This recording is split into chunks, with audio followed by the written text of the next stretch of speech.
Duduk berarti juga sementara. Sits only for temporary.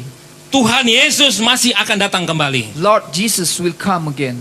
Dan sebelum dia datang, And before he comes, dia mau banyak orang akan diselamatkan. he wants a lot of people who will be saved. Ada tugas lanjutan yang diberikan, saudaraku. There is a task or duties that have been given. Dan hal itu bukan dilakukan oleh Yesus, That is not done by Jesus, tetapi oleh kita, murid-muridnya, dengan pertolongan Roh Kudus.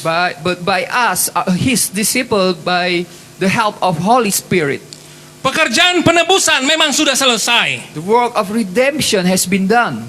Karya keselamatan sudah diselesaikan di kayu salib. The Savior has been finished on the cross. Semua sudah tuntas. All has been done. Namun berita ini harus disampaikan kepada umat manusia, But this news should be sent to the human, agar manusia dari generasi ke generasi tahu tentang berita ini. for the human from generation to generation knows about this news. Kisah para rasul menceritakan tentang para murid-murid yang diurapi oleh Roh Kudus memberitakan tentang berita keselamatan dalam nama Tuhan Yesus. In the book of Acts, the disciple of Jesus, they were anointed when they send the news to all over the world. Dan ada banyak orang-orang yang diselamatkan, saudara. And a lot of people have been saved. Kita juga adalah murid-murid Tuhan. We are also his disciples. Tugas ini juga diberikan kepada setiap kita. This task also been given to us. Hendaklah kita sadar, saudara-saudara. We should realize Yesus duduk di sebelah kanan Allah. Jesus sit on the right hand of God. Bukan berarti kita harus duduk juga tidak melakukan sesuatu. It doesn't mean that we should sit and didn't do. Seperti perumpamaan talenta. Ada hamba yang diberikan talenta, saudara-saudara. As for the talents, Ada dua hamba yang menjalankan talenta tersebut. there are two servants doing this the talents. Tetapi ada hambanya yang menanam talenta itu di tanah. But there is his servant who put the talent into the soil. Saudara-saudaraku, talenta juga berbicara bukan hanya tentang karunia, kelebihan-kelebihan kita.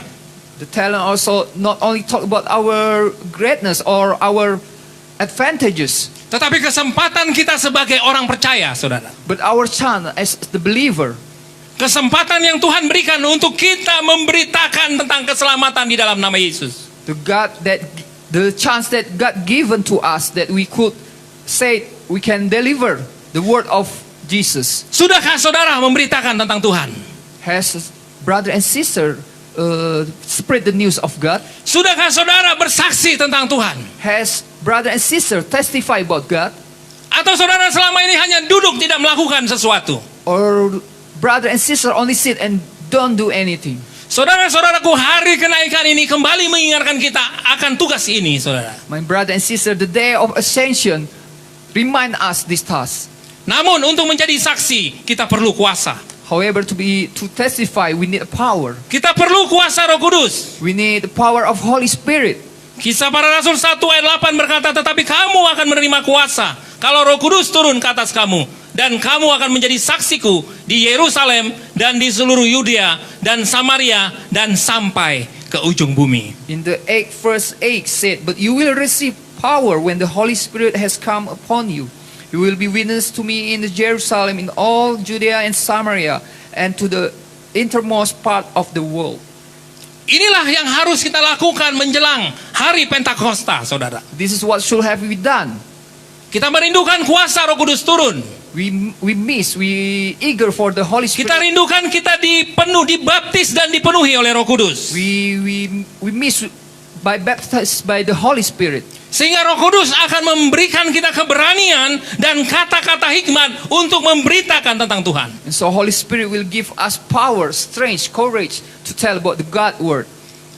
Sehingga kita tidak menjadi orang Kristen yang pasif, tetapi menjadi orang Kristen yang aktif untuk memberitakan Injil. So we're not becoming the passive Christian, but become active to spread the word of God. Karena kalau kita menjadi orang Kristen yang pasif untuk memberitakan Injil, kita seperti hamba yang menanam talenta di dalam tanah. If we are passive Christian, we are such like the servant who put the talent into the soil.